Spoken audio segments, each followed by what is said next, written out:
Olá, bem-vindos a mais um episódio do MielomaCast. E hoje com um tema super importante, muito diferente, que é o papel da equipe multidisciplinar no tratamento e no manejo do paciente de mieloma múltiplo. E eu estou recebendo para esse papo com a gente hoje o Dr. Lucas Cantadori, obrigada, Dr. Lucas, e a Gabriela Rocco, do Hospital Albert Einstein. Obrigada por estarem aqui, mas vou deixar vocês se apresentarem. Olá, Cris, é um prazer enorme estar aqui.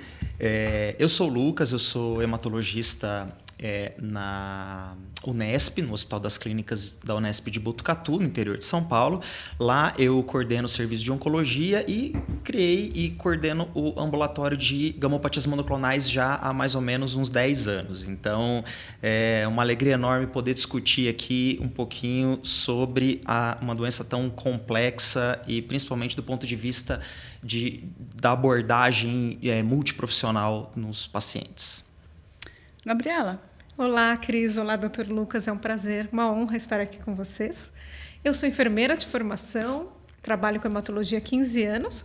Atualmente, eu sou coordenadora de enfermagem da unidade de internação do Hospital Israelita Albert Einstein, de oncohematologia, transplante de medula óssea e terapia celular. Estou muito feliz da gente falar desse tema tão importante para a nossa área. E por que é tão importante a gente falar da equipe multidisciplinar, de multiprofissionais, doutor Lucas? Bom, a abordagem multiprofissional ao paciente, seja ele experienciando qualquer tipo de doença, é fundamental. Mas como a gente está falando de mieloma múltiplo aqui, é bom a gente pautar nesse exemplo em específico, porque o mieloma múltiplo é uma doença extremamente complexa. A complexidade, ela permeia a trajetória do paciente, desde a suspeita diagnóstica até o diagnóstico e o decorrer da trajetória dele ao longo de todo o tratamento. E essa complexidade, ela reflete múltiplas necessidades que vão para muito além da decisão médica terapêutica, de escolha de um tratamento específico. Esse paciente, ele muitas vezes, como um breve exemplo aqui, ele vai, para além da necessidade de ter a sua doença biologicamente tratada, ele vai precisar ter uma necessidade psicológica, ele vai ter uma necessidade social, ele vai ter uma necessidade de cuidados que vão para muito além da forma que o médico atua. E a equipe multiprofissional é fundamental para ter uma abordagem holística desse paciente durante o seu trajeto, né? Então, Gabriela, fala para nós quais são os profissionais envolvidos nesse cuidado do paciente. Qual é a equipe multiprofissional? Essa pergunta é super interessante, porque cada vez mais a gente tem novos membros entrando na equipe multiprofissional tradicional, né, de muitos anos atrás, que engloba, então, minimamente o profissional enfermeiro, na verdade, a categoria de enfermagem, né? Então, a gente tem o enfermeiro, o técnico de enfermagem e o auxiliar de enfermagem aqui no Brasil. Profissional fisioterapeuta, farmacêutico, dentista. E hoje a gente tem outros profissionais nessa equipe. A gente também, a depender dos casos, né, a gente pode ter a necessidade de chamar um profissional terapeuta ocupacional, fonoaudiologia. Também a gente tem profissionais que atuam com medicina integrativa, relaxamento, a questão aí de integração desse paciente e também equipes de suporte ou de cuidados paliativos. E como é que faz para integrar tudo isso? Bastante gente, né? Porque a gente pensa que é fácil, né? Mas o médico está do outro lado. Então, o médico prescreve, o médico cuida. Como é que o médico refere o paciente para uma equipe multiprofissionais? Estava conversando com a Gabriela, né? O meu sonho era ter uma equipe dessa, assim, com uma integralidade tão grande quanto ela tem e trabalha. E a gente tem que se adaptar à nossa realidade. Eu acho que uma mensagem importante de a gente passar é que não adianta você tentar buscar o ambiente perfeito para começar a fazer uma abordagem multiprofissional. Não é? O importante é você estar aberto à comunicação, e a comunicação é o primeiro passo, comunicação e respeito, o primeiro passo para você conseguir montar isso dentro da sua própria realidade. Então, eu tenho a experiência de trabalhar no serviço público de saúde, também trabalho em serviço privado, numa clínica particular na minha cidade. Em ambos os lugares, o que a gente prega sempre é que o médico tenha uma comunicação aberta e contínua com a equipe multiprofissional.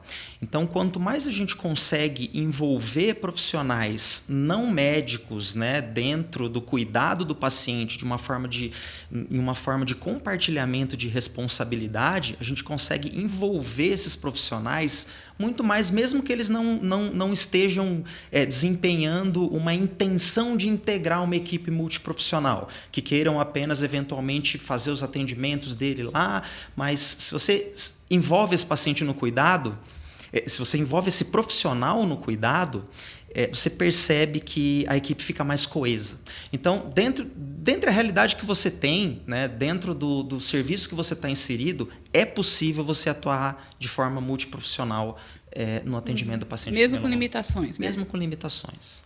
Eu falo que uma dica para esse desafio a gente vai ter uma variabilidade do número desses profissionais, a depender, né, do centro, se a gente está falando de SUS ou centros particulares, mas uma forma de mitigar esse desafio é a gente tentar manter que esses profissionais fiquem minimamente fixos na área de oncologia e hematologia. Eu sei que dentro dos centros a gente, né, cobre muitos andares, a gente fala de clínica médica, né, e o mesmo profissional farmacêutico, fisioterapeuta está na pneumo, na geriatria, na ortopedia, mas na oncomatologia, que a gente tente minimamente deixar esses colaboradores fixos dentro da oncologia e hematologia. A gente tem pacientes com cuidados muito específicos para que esse profissional fique cobrindo as outras áreas do hospital. Então, essa é uma dica bacana, manter os profissionais fixos nos andares de hematologia. E quando isso é possível, né? Como é que faz? Como que é essa adequação? A gente tentar investir exatamente o que vocês fazem, em educação e treinamento, né? Para que a gente, em bases profissionais, com conteúdo, com podcasts, com literatura fácil de encontrar, inclusive hoje, né, com as redes sociais, a gente tem um acesso enorme à informação. Então, a gente engajá-los em procurar conhecimento e tentar se especializar. Né? Eu acho que nem 100% da equipe que trabalha hoje numa equipe multiprofissional vai ter pós-graduação em oncologia e hematologia, mas que a gente os engaje, incentive em procurar conhecimento para tentar minimamente, né, com o tempo passando, se tornarem especialistas. A gente precisa hoje de profissionais especialistas na nossa área. Eu acho que muitas vezes a gente deseja, por exemplo, fazer reuniões regulares, frequentes com equipe multi e a gente não consegue por conta de uma demanda alta, um número enorme de pacientes a serem atendidos. Mas uma dica que eu dou também é que existem coisas práticas que a gente pode fazer que pode facilitar muito o atendimento multiprofissional. Além da comunicação aberta, por exemplo, um prontuário compartilhado, né? E treinamentos, como você disse, né, de educação continuada em equipe. Então, um exemplo muito simples. Por exemplo, vamos ter uma infusão de uma nova droga que dispõe de uma nova tecnologia, né? E aí vamos começar a fazer a infusão de anticorpo monoclonal biespecífico. Vai vir uma equipe do laboratório que fornece a droga treinar a equipe de enfermeiras, né? A dica que eu dou é que esse treinamento seja feito de preferência pelos médicos prescritores, porque o médico que está lá, ele sabe exatamente como que é a dinâmica que ele tem com a equipe de enfermagem. Então, é muito diferente do médico se comunicar com a enfermeira falando das necessidades que ele vai ter de monitoramento do paciente com infusão de bispecífico, por exemplo, sabendo daquela realidade de como vai ser, de como que ela entra em contato e o que ele precisa dentro do que ele sabe que pode ser feito, né? É muito mais fácil do que algo engessado. Então, adaptar sempre a mensagem para cada instituição, eu acho que é fundamental. Sabe que eu lembro você está falando essa coisa do treinamento, antes do específico, eu lembro do Carfilzomib, né? Que tinha que ser infundido com 2 litros de soro, mas era só a primeira infusão, o resto não. E, assim, a gente, na época, né, com a farmacêutica que produzia o Carfilzomib, a gente investiu muito na educação dos enfermeiros, mas a gente investiu na educação do paciente, para o paciente também saber. Então, foi muito interessante, quem acompanhou naquela época, ver assim, olha, o paciente está bastante soro aí, muito soro. Só hoje, amanhã, na outra não, hein? Então, a gente tanto que eu acho que foi uma coisa muito tranquila, a gente não via paciente preocupado com a questão, sabe, da infusão, não, porque eles estavam bem informados. E veja, antes do carfilzomib, a gente teve o bortezomib com a neuropatia. Sim. Né? Muitas vezes o médico poderia prescrever lá 4 aplicações e volta no mês que vem, e se não tem uma integração com a equipe de enfermagem para fazer um monitoramento o apontamento de um evento adverso que está decorrendo ali no meio daquilo, o paciente pode ir desenvolvendo uma neuropatia que pode ser permanente. Né? E se for um negócio bispecífico, eu acho que eu lembro de uma questão também até com o próprio daratumumab, né? Que pode dar uma reação infusional na primeira e não dar nas outras. Então, não aconteceu 1 nem 2 vezes dos pacientes falarem para a gente que eu tive um choque anafilático, então não vou tomar mais. E, na verdade, né, pelo menos o que a gente aprendia aqui com o nosso conselho não é isso. É na primeira infusão. Talvez depois não fosse acontecer isso. Né? Então, acho que tem toda a importância de estar todo mundo na mesma página é muito grande. Né? Porque no dia a dia, se a gente for pensar, a enfermagem está com o paciente, mais que médico. Né? Sem dúvida. Em toda a infusão. Você está falando 24 horas. do bortezomib, do Velcade, a gente lembra da neuropatia, que é a enfermeira que estava olhando se ele estava amarrando o sapato, se ele estava abotoando a camisa ou não. Porque quando não tinha redução de dose, o paciente não falava que tinha nada, porque ele não queria que tirasse ele da droga, então ele ficava quieto. E eu acho legal você falar isso, porque a enfermagem veio conversar comigo nessa semana agora, para a gente, isso no SUS, né, que a gente tem usado bastante bortezomib, né, para a gente variar um pouco o questionário, porque tem alguns pacientes que podem estar escondendo alguns sintomas. Então, eles já chegavam sentando falando, isso não, pode aplicar que eu estou com pressa, não sei o quê. Então, já estão ficando acostumados. Já estão ficando acostumados. Então, é fundamental ter esse cuidado e essa integração. E qual é o benefício, por exemplo, para o paciente em ter uma equipe? Porque, teoricamente, a gente parte do pressuposto que a equipe está toda interligada. Né? Como você falou, compartilha, né, o prontuário do paciente. Mas qual é a importância de haver essa comunicação e qual é o papel do paciente nisso tudo? Porque, muitas vezes, o paciente tem que estar ciente do que está acontecendo com ele para poder intervir também. Isso. Até no Einstein. Isso. Em todos os lugares. Em todos os lugares. Não, porque o pessoal gosta de falar, porque no SUS... Não põe o SUS. Em todos os lugares, o paciente tem que estar... Educação contínua, gente. Então, como é que você vê essa questão? Foi interessante vocês tocarem no ponto dos laboratórios e indústrias, porque eu acho que a visão deles para a equipe multiprofissional é recente. Então, vocês tiveram aí todo esse esforço, esse investimento na época do daratumumab, bortezomib, mas é recente o olhar do laboratório para a equipe multidisciplinar. E isso está em super evidência hoje em dia. Eu estou assim, muito feliz, porque o laboratório, de fato, voltou o olhar para a importância da equipe multidisciplinar, que é, né, o educador.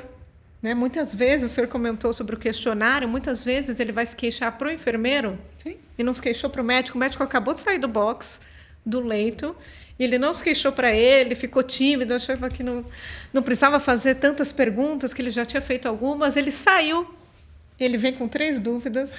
Né? Isso é normal, isso é esperado. O enfermeiro, se não estiver capacitado, ele não vai conseguir educar. E se ele conseguir educar, ele consegue, né, prevenir, né, agravamento de muitos pontos, né, que podem acontecer, né, como esse paciente. Estou tendo um choque anafilático. Não, né, ele foi orientado antes de que poderiam ocorrer reações infusionais em X% das primeiras infusões. Vou dar um exemplo que fica bem claro. Na primeira neurotoxicidade que a gente teve na instituição relacionada ao CAR-T, o profissional que identificou foi o profissional enfermeiro. A gente conta bastante essa história. Foi super sutil, não era nada assim escancarado, era uma questão muito sutil de desvio de rima, que foi transitória, temporária. Então, o que é desvio de rima e o que é a neurotoxicidade? Rapidinho, para todo mundo entender o que nós estamos falando aqui. Boa. Então, quando nós estamos utilizando uma tecnologia, né, de aumento de potência, entre aspas, do sistema imunológico contra o tumor, a gente pode fazer com que sejam liberadas substâncias inflamatórias que podem levar a toxicidades múltiplas. Dentre elas, a neurotoxicidade, que é uma coisa que tem aí o seu grau de frequência em CAR-T-cell, tanto precoce quanto mais tardiamente. Precocemente, a gente pode ter as alterações que estão mais relacionadas a mudanças do nível de consciência e alterações motoras, como a Gabriela aqui acabou de dizer, um desvio de rima seria uma mudança da direção do ângulo da boca que reflete uma flacidez da musculatura facial, que pode estar relacionada a uma alteração motora desencadeada por um problema neurológico. É extremamente sutil, demanda um olhar bastante crítico, é aquela coisa de reconhecer apenas aquilo que você conhece. Então, foi um olhar ali muito bom. Então, volta para essa história. Vamos lá. Então, você estava falando que quem se percebeu, a primeira neurotoxicidade do CAR-T... Foi a enfermeira. Foi uma enfermeira. E foi temporário, durou segundos. Né? Ela tinha estudado, tinha se preparado para aquilo, segundos, e ele voltou. Tinha se preparado para receber pacientes, né, de mieloma em CAR-T, tinha se preparado para receber pacientes recebendo bispecífico. Então, lá acionou a equipe médica, né, que estava logo ali do lado de fora do leito. Eles vieram, mas a alteração, né, já não estava mais sendo apresentada. Eles levaram em consideração tudo que foi dito, tudo que ela observou. Então, também tem muito isso do médico valorizar o que foi dito pela equipe multiprofissional, que foi trazido a ele. E ele foi fazer um exame que é passível de identificar se realmente teve alguma alteração neurológica, que no caso foi um eletroencefalograma. E no exame de imagem, né, um exame, foi identificado de forma eletrográfica que sim, ele teve uma alteração de onda eletrográfica. Então, foi comprovado que, de fato, ela estava prestando atenção, ela viu. Tem algumas escalas que a gente, não de neuropatia periférica, mas de neurotoxicidade, que a gente aplica diariamente no paciente de CAR-T. Uma escala bem facinha de algumas perguntas que a gente pode identificar precocemente neurotoxicidade. No meu serviço, a enfermagem que aplica a escala 2 vezes ao dia. Eu vou dar um outro exemplo interessante, né? Um paciente idoso, como a nossa realidade aqui dentro do mieloma múltiplo, ele estava respondendo à escala às 8 da manhã e às 20 horas, às 8 horas da noite. E a enfermagem percebeu rapidamente que ele estava um pouco mais sonolento quando respondia à escala da noite. E ele comentou, né? Eles foram investigando, o enfermeiro intrigado foi investigando, viu que em casa ele dormia às 7 horas da noite. Às 8 ele já estava dormindo. Rapidamente, eles trocaram o horário de aplicação da escala para 6 da tarde e ele seguiu responder perfeitamente. Não tinha nenhuma neurotoxicidade, era só sonolência do hábito dele de vida diária. E a enfermagem foi ali investigando e trocou o horário, que foi um detalhe super sutil, mas podia nos confundir. Perfeito. De que estava havendo alguma toxicidade e não era, né? Interessante. Então, Lucas, você acha que com a mudança do tratamento, com a evolução do tratamento, né? Então a gente sai lá dos IMIDs, imunomodulador, né, proteasoma e tal, e chega aí agora, né? Nessas novas categorias de bispecíficos, vai ter trispecíficos, né? E CAR-T, muda também o papel da equipe de multiprofissionais? Eles têm maior participação do que na época da quimio antiga? Sem dúvida. Né? Isso vai para além até do próprio aumento de complexidade do tratamento. A gente vê agora o paciente como sendo mais complexo no geral. Né? Então, a gente vai conseguir individualizar melhor o tratamento, seja ele qual for, se a gente tiver uma equipe multiprofissional avaliando esse paciente. Foi, né, o que a gente acabou de ouvir no relato aqui. Quer dizer, foi individualizada a aplicação de um questionário por uma abordagem multiprofissional. Quer dizer, o tratamento desse paciente foi individualizado.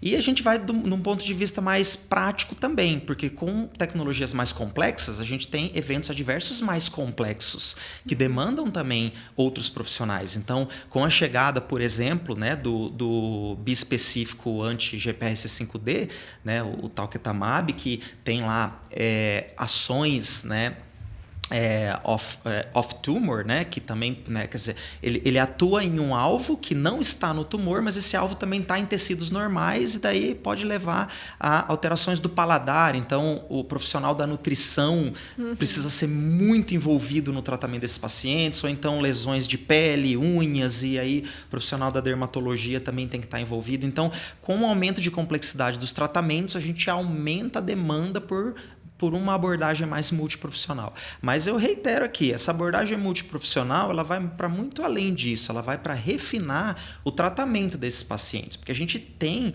na literatura já dados que mostram que isso está diretamente relacionado ao sucesso do tratamento, menor mortalidade precoce, menor eventos adversos, né, menor porcentagem de eventos adversos e maior satisfação e melhora de qualidade de vida do paciente, né? A gente sempre quer duas coisas no final das contas, que os nossos pacientes vivam bem e vivam mais, né? Então isso é fundamental. Nossa, muito bom papo, né? Já estamos aqui 20 minutos batendo papo, nem parece, né? Nem parece. Para marcar mais episódios com vocês, né? Qual é a mensagem que você quer deixar para os pacientes olhando lá na sua câmera? Para os pacientes? Então, vamos lá. Sejam sempre o protagonista do seu cuidado. Tá? Eu envolvo bastante cuidador, familiar, então parceiro de cuidado daquela pessoa. Essa figura sempre foi importante também, e hoje, com as novas terapias, né, a figura do acompanhante, do parceiro do cuidado, é mais importante ainda. É como se fosse a extensão do nosso cuidado dentro de casa, né? O cuidado continua. Então, tirem todas as suas dúvidas, sejam protagonistas do seu cuidado, utilize a equipe multidisciplinar a seu favor. Então, a gente consegue aí fazer todo esse ciclo, né? Chamar nutricionista, o dentista, a farmacêutica, ajudando nas orientações de alta, os medicamentos domiciliares. Então, peçam, não fiquem com dúvidas. E é isso, a gente foca principalmente na sua qualidade de vida e no seu protagonismo. Então, Lucas, sua mensagem. Excelente, acho que eu reitero tudo isso e reforço. Não saia do consultório médico com dúvidas. Se por um acaso você achou que o médico não te deu informações suficientes para que você fique satisfeito com aquilo, com aquele atendimento, pergunte. Pergunte e faça perguntas também a respeito de equipe multiprofissional. Então pergunte, além do cuidado que eu tenho aqui com você, com a sua equipe, com a sua prescrição, eu vou ter também um cuidado de enfermagem, eu tenho um nutricionista que você me indique, eu tenho psicólogo trabalhando aqui, físio para me ajudar na minha mobilidade. Então eu acho que o mais importante realmente isso, é educação e não sair com dúvidas. Obrigada. E se você tem algum tema que você quer que a gente aborde aqui no Mieloma Cast, entre em contato com a gente pelo WhatsApp. Manda sua sugestão, que a gente com certeza vai trazer esse tema por aqui. Obrigada a você que ficou com a gente até agora e até a próxima.